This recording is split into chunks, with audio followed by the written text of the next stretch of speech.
మన ఇళ్ళలో తాతలు చెప్తారన్నమాట,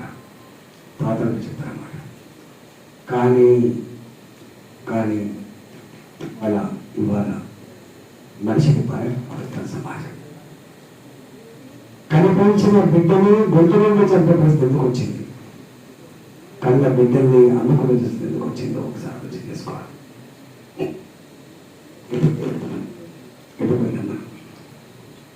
నీకేందా 10 మంది కొడుకులు బ్రహ్మాండంగా ఎదుగుతున్నామని చెప్పేటువంటి ఈ దేశంలో ఇవాళ నీకెందుకున్నాయా 3 పిల్లలు, నీకెందుకయా 2 పిల్లలు, ఒక్కరితో సరిపెట్టుకోలేని పరిస్థితి ఎందుకు వచ్చింది?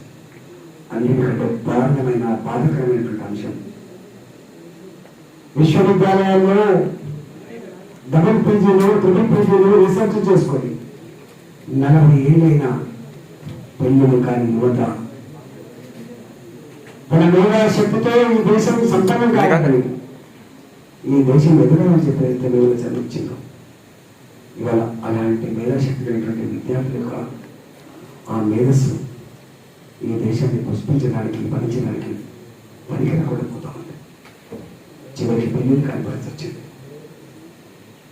ఏ పిల్లలైతే వాళ్ళు ఎదిగి ముసలి అమ్మకు నాన్నకు అన్నం పెట్టాను, ఆ ముసలి అమ్మ నాన్నకు పాల్గొనే పరిస్థితికి వచ్చిన మనం ఆలోచన చేయాలి. అందుకని మానవ సంపద which is the richest state, which is the richest country అంటే మానవ సంపద కలిగిన దేశం మాత్రమే గొప్ప దేశం అని చెప్పి చదువుకున్నాం. ఆ మానవ సంపద క్వాలిటేటివ్గా ఉండాలని చెప్పి భావించడం, ఆ క్వాలిటేటివ్గా మార్చబడ్డ మానవ సంపద ఈ దేశ అభివృద్ధిలో భాగం పంచుకోవాలని చెప్పి భావించడం.